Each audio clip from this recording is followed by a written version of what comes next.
Berarti kita punya lebih banyak waktu untuk bersiap, dan peluang menang kita akan lebih besar. Kemasi barang-barang, besok kita berangkat.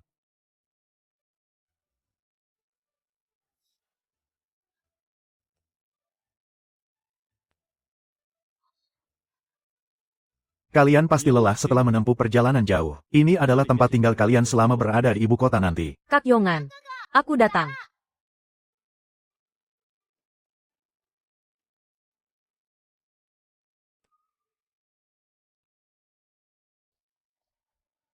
Kak Yongan, akhirnya kau kembali juga ke ibu kota. Kulihat kulitmu jadi lebih gelap sekarang. Pasti sangat melelahkan ya berada di luar sana.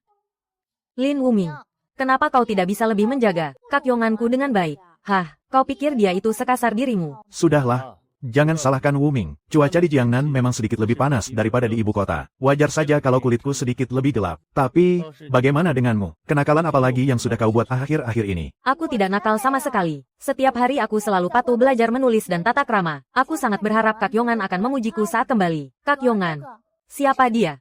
Pakaiannya lusuh sekali. Sama sekali tidak terlihat seperti wanita bangsawan ibu kota. Bagaimana bisa ada orang seperti dia di kediamanmu? Hamba Liu Yulan memberi salam pada Tuan Putri. Kau bukan rakyat biasa, kau adalah istri pangeran. Lingxi, jangan bersikap lancang lagi, apalagi bersikap tidak sopan. Menurut aturan, kau harus memanggilnya kakak ipar. Istri pangeran, kakak ipar, Kak Yongan, kakak sudah menikah. Kakak ternyata menikah diam-diam, tanpa melapor pada ayahanda kaisar. Apa kakak tahu? Pernikahan pangeran pewaris harus dititahkan langsung oleh ayahanda, dan disiapkan oleh Kementerian Ritual. Menikah secara diam-diam adalah kejahatan besar yang melanggar aturan kerajaan. Ini bukan urusan yang perlu kau cemaskan. Aku sendiri yang akan mengurusnya.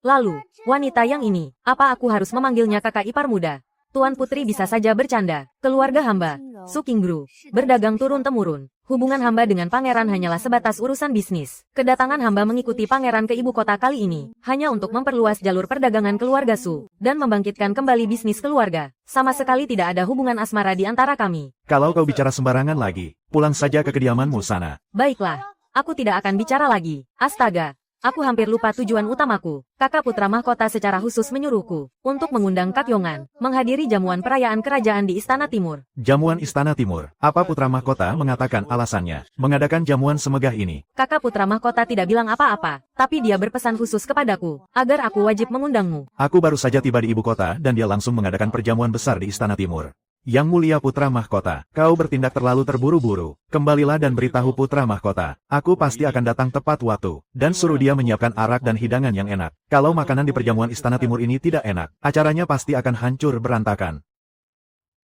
Sepertinya ini adalah perjamuan jebakan. Aku tidak setuju kalau kau pergi sendirian dan mengambil risiko. Apa yang dikatakan Nona Liu sangat benar. Tempat ini adalah ibu kota, bukan Linan. Pangeran sudah tidak memiliki perlindungan dari pasukan Yongan lagi. Masuk ke Istana Timur saat ini, sama saja dengan masuk ke kandang harimau. Bahkan tidak akan ada celah untuk mundur sedikit pun. Tidak masalah. Ada Wuming yang menemaniku. Lautan api dan bahaya apapun tak akan membuatku gentar. Mereka merancang siasat licik, tapi aku memanfaatkan hati manusia sebagai seranganku. Hati manusia adalah kehendak langit. Kehendak langit pasti akan berpihak kepadaku. Aku jadi penasaran, arak di Istana Timur ini sebenarnya menyimpan tipu muslihat seperti apa? Berhenti. Penjagaan perjamuan Istana Timur malam ini sangat ketat. Orang yang tidak berkepentingan dilarang keras masuk. Dia ini adikku, bukan orang yang tidak berkepentingan. Mohon ampun, Pangeran Pewaris. Yang mulia putra mahkota sudah memberikan perintah tegas. Untuk perjamuan malam ini, hanya para pangeran, pangeran pewaris, dan menteri-menteri penting yang diundang yang boleh masuk. Semua pengikut dan pengawal diwajibkan untuk menunggu di luar. Yang melanggar akan dihukum atas tuduhan menerobos istana. Tuan muda, aku bisa menerobos masuk ke dalam. Mereka tidak akan bisa menghentikanku. Kau ini mikir apa sih? Ini Istana Timur. Menerobos masuk membawa pedang. Kau tahu apa hukuman dari kejahatan ini? Bisa-bisanya aku punya bawahan sebodoh dirimu. Tapi, Tuan muda, kalau saya tidak ikut dengan Anda, saya merasa tidak tenang. Jangan banyak alasan. Pulanglah ke kediaman lebih dulu. Aku tahu batasanku.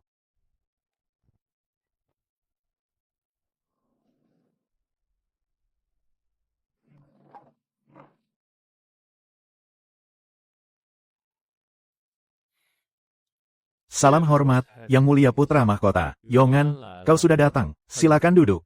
Terima kasih, Yang Mulia Putra Mahkota. Perjamuan hari ini khusus diadakan untuk merayakan keberhasilanmu menyingkirkan Gubernur Militer Linan, Lu Chengping. Oh, kau menyamar ke Linan, dan berhasil menumbangkan Gubernur Militer Linan, Lu Chengping. Sepertinya di masa depan, pasukan Yongan tidak hanya pandai berperang dan menjaga keamanan wilayah, tetapi dalam urusan pemerintahan daerah pun akan memberikan pencapaian besar.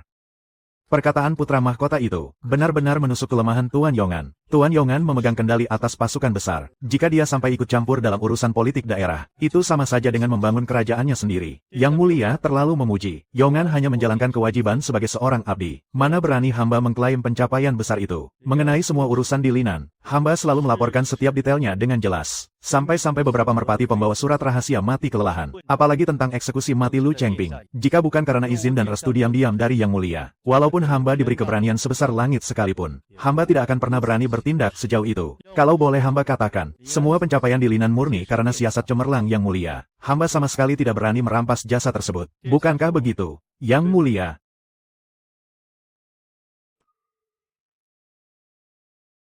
Lin Yongan, jangan bersilat lidah.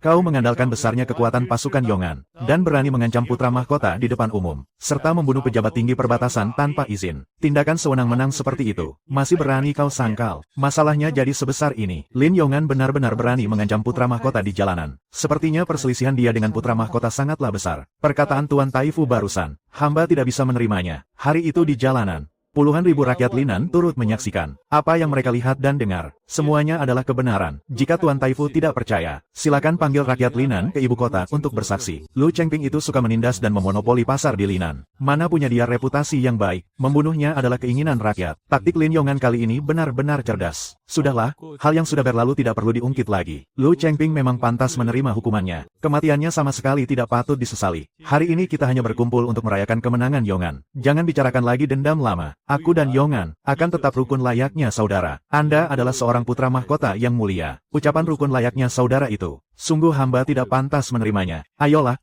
kita semua ini kan satu keluarga. Putra mahkota adalah kakandaku, dan Yongan adalah saudaraku. Kita semua adalah saudara. Ayo, mari kita minum. Jangan biarkan hal sepele merusak suasana.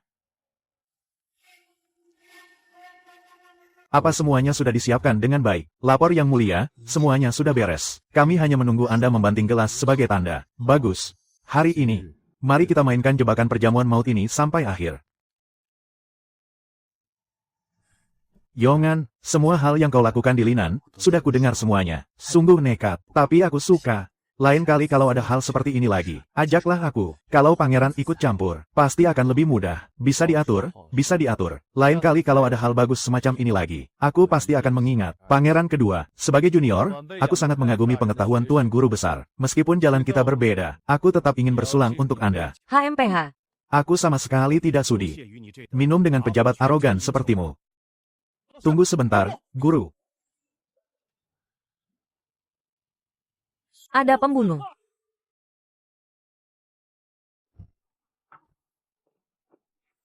Ada pembunuh. Lindungi Yang Mulia. Cepat lindungi Yang Mulia. Menarik.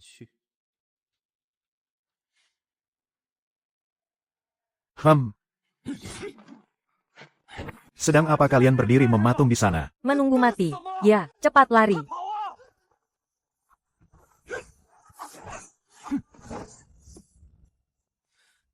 Kalian ini salah sasaran, kan? Aku ini cuma pangeran kedua. Di sebelah sana. Yang itu baru putra mahkota kita. Bunuh.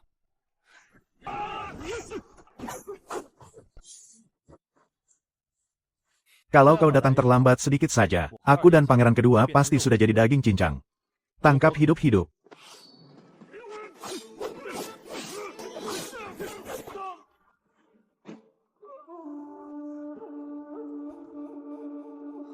Bagaimana kau bisa ada di sini? Perjamuan Istana Timur dijaga sangat ketat. Orang yang tidak berkepentingan Dilarang keras masuk. begini yang namanya dijaga sangat ketat. Mereka saja bisa masuk. Kenapa aku tidak boleh? Para pembunuh itu membuat kekacauan, dan Wuming kamilah yang telah meredakan krisis, serta menyelamatkan nyawa semua orang di aula ini. Mana ada ceritanya kalian tidak menginterogasi dalang pembunuhnya, dan malah menyalahkan saudaraku ini. Benar, benar sekali. Kalau saja Lin Wuming terlambat selangkah, nyawaku pasti sudah melayang hari ini. Kematianku bukanlah masalah, tapi jika sampai membuat ibunda ratu sedih, itu akan jadi dosa besar. Dan kalau ayahanda kaisar juga ikut berduka, hingga urusan negara terbengkalai, bukankah aku akan menjadi pendosa bagi kerajaan Daliang? Kurang ajar. Ini bukan tempatmu untuk bicara. Lin Wuming telah menyelamatkanku, dan menyelamatkan semua orang di sini. Dia sangat berjasa. Aku akan memberikan hadiah besar untuk Lin Wuming. Selain itu, jebloskan para bajingan ini ke penjara Kementerian Kehakiman. Interogasi mereka dengan ketat. Aku ingin tahu, siapa yang punya nyali sebesar itu. Berani melakukan pembunuhan di jamuan Istana Timur. Tidak perlu repot-repot memberi hadiah. Saya takut keluarga Lin kami tidak akan sanggup menerimanya. Karena Yang Mulia masih sibuk mengurus kekacauan ini. Maka saya mohon undur diri. Lagi pula, istri saya sudah menunggu di rumah.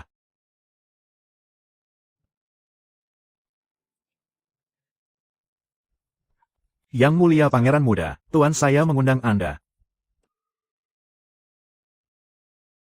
Entah bangsawan mana yang masih memikirkan saya selarut ini.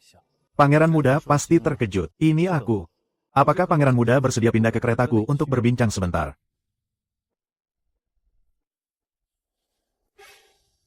Tadi saat di jamuan, pangeran ketiga tidak mengucapkan sepatah kata pun. Tapi sekarang, Anda malah mencari saya untuk bicara empat mata. Pangeran ketiga benar-benar pandai bersiasat. Pangeran muda bisa saja bergurau. Lahir di keluarga kerajaan. Saling bersaing antar saudara. Dari kami para pangeran, siapa yang benar-benar tidak pandai bersiasat? Coba lihat kakak keduaku, yang tadi di jamuan berpura-pura lugas dan polos. Membelamu di depan umum. Bukankah itu karena dia tahu kau dan putra mahkota sedang berseteru, dan ingin memanfaatkan kesempatan ini untuk menarikmu ke pihaknya? Lalu sekarang, bagaimana cara Yang Mulia ingin menarikku ke pihakmu? Saya sama sekali tidak berhak untuk menarik putra tunggal Pangeran Yongan. Saya memintamu datang ke sini, hanya ingin mengatakan padamu, jika suatu hari nanti, kau dan putra mahkota bertarung hidup dan mati, saya bisa menjadi sekutumu. Pangeran ketiga bicara begitu terus terang. Saya memiliki dua kakak laki-laki. Jika tidak ada kekacauan, jika tidak berani bertaruh besar, bagaimana saya bisa punya kesempatan untuk bersaing? Baiklah. Saya percayakan pada Yang Mulia kali ini. Jika hari itu benar-benar tiba, saya harap Yang Mulia tidak melupakan ucapan hari ini. Karena saya sudah ikut bertaruh, maka sama sekali tidak ada jalan untuk mundur. Malam sudah larut, saya harus kembali ke kediaman. Jaga diri Anda, Yang Mulia.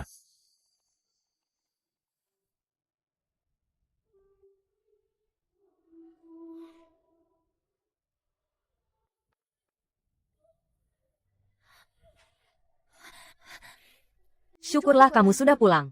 Kamu tidak apa-apa, kan? Apa putra mahkota mencelakaimu? Tenanglah. Aku ini kan sang Raja Neraka. Kalau soal rencana dan kelicikan, putra mahkota masih jauh di bawahku. Syukurlah kalau begitu. Yang penting semuanya lancar.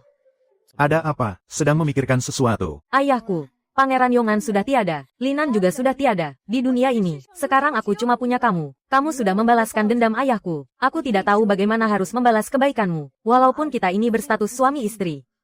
Tapi kita belum pernah menjadi suami istri seutuhnya. Malam ini, aku hanya ingin bersamamu. Yulan. Malam ini aku tidak bisa. Kenapa? Apa aku tidak pantas untukmu? Seharusnya aku sudah tahu. Pada akhirnya, kau hanya sekadar bicara. Pangeran pewaris Yongan yang terkenal di seluruh negeri, mana mungkin benar-benar menikahiku? Aku saja yang terlalu berharap. Aku tidak pernah sedikit pun merendahkanmu. Ini karena aku merasa bersalah atas pernikahan kita sebelumnya. Sekarang, aku ingin menikahimu dengan terhormat dan penuh kemegahan. Menjadikanmu istri pangeran yang paling membuat iri semua orang di dunia ini. Aku tahu kau berasal dari keluarga terpelajar, dan sangat menjunjung tinggi kehormatan. Sebelum kita resmi menikah, aku tidak akan melewati batas. Lalu, malam ini kau tidur di mana? Aku tidur di sini saja. Tidurlah. Besok pagi-pagi sekali, aku akan masuk ke istana untuk memohon titah. Meminta Yang Mulia untuk merestui pernikahan kita berdua. Hamba, Pangeran Pewaris Yongan, Lin Yongan, memohon titah untuk menikahi putri mantan gubernur Linan, Liu Yongsong, yaitu Liu Yulan, sebagai istri hamba. Mohon Yang Mulia mengabulkannya. Yang Mulia sedang tidak enak badan. Beliau tidak menerima tamu pejabat luar. Biar saya saja yang menyerahkan laporan permohonan ini. Apakah penyakit Yang Mulia parah? Kesehatan Yang Mulia menyangkut fondasi negara. Bukan hal yang bisa hamba bicarakan sembarangan. Tolong pangeran jangan mempersulit saya. Maaf, saya terlalu lancang. Laporan permohonan saya ini, tolong Kasim segera serahkan kepada Yang Mulia. Pangeran sangat perhatian. Anda tenang saja, saya tahu apa yang harus dilakukan. Terima kasih atas bantuan Kasim. HMPH. Yang Mulia, Anda sudah mendengar semuanya. Ini adalah laporan permohonan pernikahan dari Pangeran Yongan. Aku adalah putra mahkota penguasa istana ini. Apa yang tidak kuizinkan untuk dilihat oleh ayahanda, tidak seharusnya dilihat oleh ayahanda.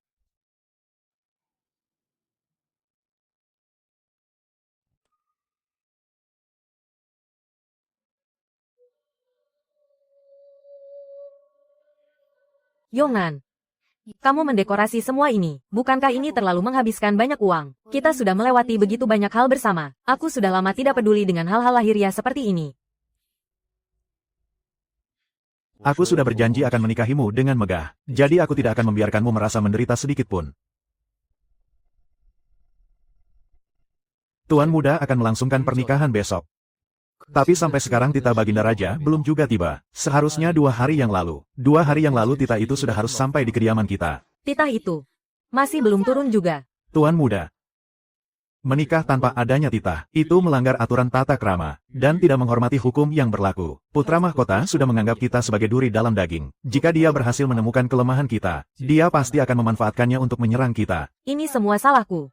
Andai saja bukan karenaku, kamu tidak akan mengambil risiko sebesar ini. Bagaimana kalau kita tunda saja pernikahan ini? Kita tunggu sampai titah Baginda turun. Kenapa harus panik? Langit tidak akan runtuh. Pernikahan ini juga tidak akan ditunda. Mungkin saja Paman Kaisar sedang kurang sehat selama 2 hari ini. Makanya titah itu sedikit terlambat. Selama aku sudah menyerahkan permohonan itu, Paman Kaisar tidak mungkin tidak merestuinya. Ingat kata-kataku ini, besok pernikahan kita akan tetap dilaksanakan sesuai rencana. Tidak ada satu hal pun yang boleh menentang keinginanku. Yang Mulia, Orang yang kita utus sudah mendapatkan laporannya. Kediaman Tuan Muda saat ini masih sibuk mempersiapkan pernikahan. Sepertinya mereka sama sekali tidak berniat untuk menghentikannya. Lin Yongan, kau juga bisa dibutakan oleh cinta. Pertunjukan bagus ini akan segera dimulai.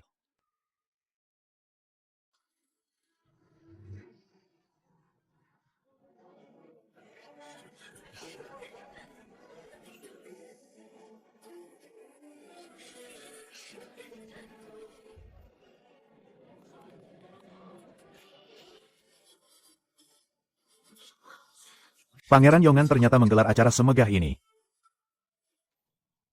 Lin Yongan, lancang sekali kau. Menikah tanpa titah kaisar, menghina kekuasaan istana, mengabaikan hukum kekaisaran, dan melanggar tata krama. Kau sudah mengkhianati kaisar. Yongan, kau tidak memohon titah dari ayahanda kaisar. habislah kita. Kali ini kau benar-benar salah langkah. Yongan, sudahlah. Jika hari ini kita tidak bisa menikah, aku rela tidak memiliki status resmi, asalkan kau tidak dihukum karena aku. Aku tak akan membiarkanmu tanpa status yang jelas. Di pernikahan kita sebelumnya, aku berutang keadilan padamu. Kali ini, aku tidak boleh lagi berutang status padamu. Hari ini, tak ada satupun yang bisa menahanku untuk menikahimu. Yang Mulia Putra Mahkota, jika Anda ingin membunuh atau menghukumku, lakukanlah sesuka hati Anda. Kalau Anda tidak takut masalah ini makin besar, dan bersikeras ingin membawaku, aku bisa ikut dengan Anda. Tapi masalah sebesar apapun itu, Anda harus menunggu sampai aku dan istriku selesai bersujud di altar. Ayo mulai. Sujud pertama untuk langit dan bumi.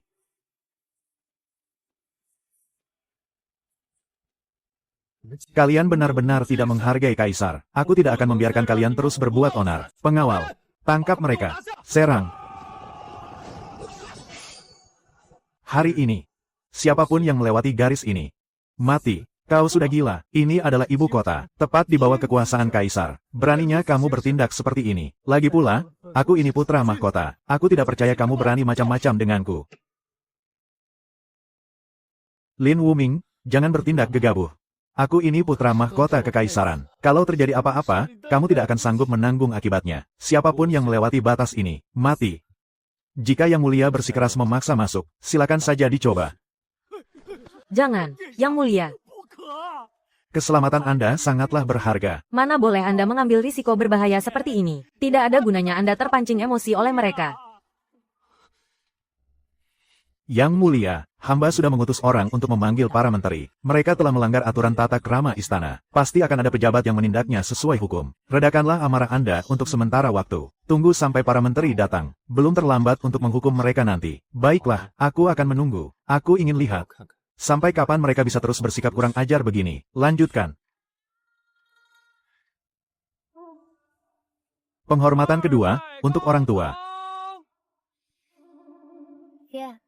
Sepertinya Anda benar-benar merestui pernikahan ini. Memangnya berguna kalau aku menolaknya. Asalkan putri kesayanganku ini bahagia. Ayah rela melakukan apa saja. Besok, jalani saja upacara pernikahanmu dengan tenang. Biar ayah yang mengurus semuanya.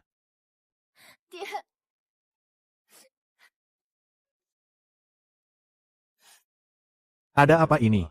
Sudah gadis dewasa, kok masih menangis? Kamu hanya pergi untuk menikah. Bukannya perpisahan selamanya dan tidak akan bertemu lagi. Ayah mertua telah tiada, dan ayahku juga bertugas jauh di perbatasan. Kita berlutut saja di depan kursi kosong ini. Anggap saja sebagai bentuk penghormatan kepada orang tua kita. Suami istri, saling memberi hormat.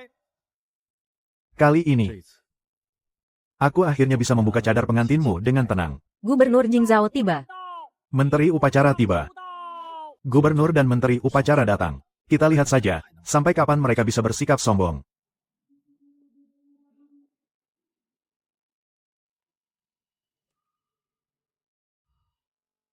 Tuan Gubernur, Tuan Menteri, kalian datang di saat yang tepat. Lin Yongan menggelar pernikahan tanpa titah kaisar. Dia sudah melanggar aturan kerajaan, dan tidak menghormati kaisar. Kalian berdua, segera selidiki dan tangani kasus ini. Tangkap orang ini dan jatuhi dia hukuman. Aku akan pergi menemui ayahanda sekarang juga, untuk meminta titah resmi. Yang mulia tidak perlu masuk ke istana untuk meminta titah. Titahnya sudah tiba.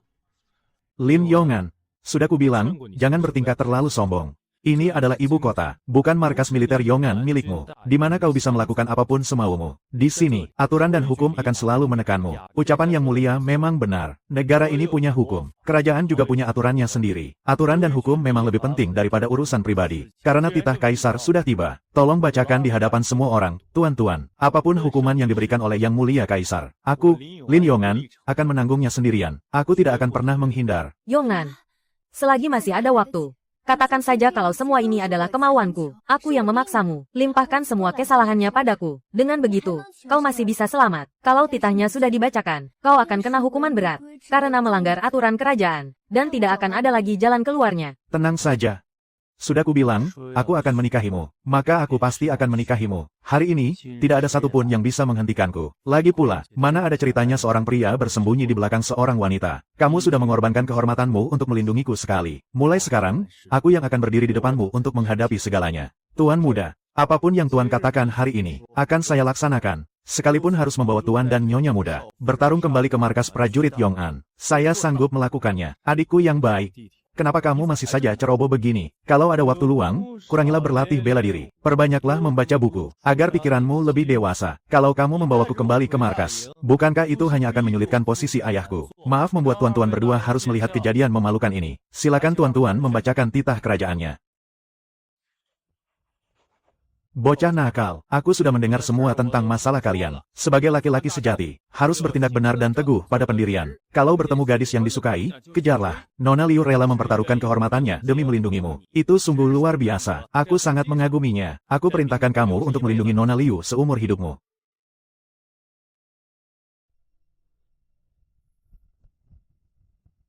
Tidak mungkin. Ini sama sekali tidak mungkin. Bagaimana bisa titah kaisar ditulis dengan gaya bahasa seperti ini? Tuan Menteri, Anda pasti salah. Titah yang Anda pegang itu pasti palsu. Ini terlalu konyol. Benar-benar sangat tidak masuk akal. Yang mulia pangeran bisa melihatnya sendiri. Ini ditulis langsung oleh tangan kaisar. Dicap dengan stempel resmi kekaisaran. Keasliannya tidak perlu diragukan lagi. Hamba sama sekali tidak berani memalsukan titah suci ini. Ayahanda kaisar terhadap Lin Yong'an ternyata begitu dekat sampai sejauh ini. Nada bicaranya ini, bahkan lebih hangat daripada biasanya. Terhadapku, sang putra mahkota ini. Dan lagi titah suci yang seperti ini. Dari zaman dahulu hingga sekarang. Belum pernah terdengar. Belum pernah terlihat. Ini mustahil.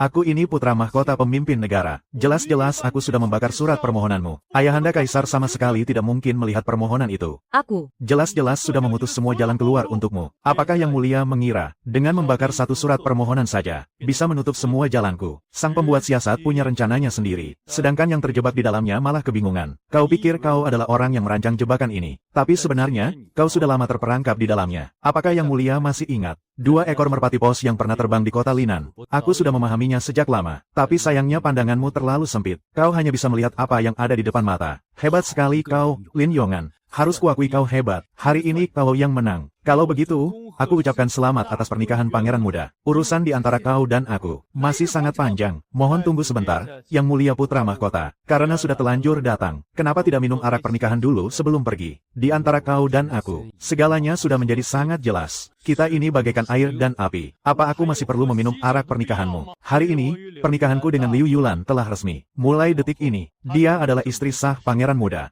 Hari ini, selain pernikahanku, aku masih punya satu urusan besar lagi yang ingin kusampaikan kepada kalian semua.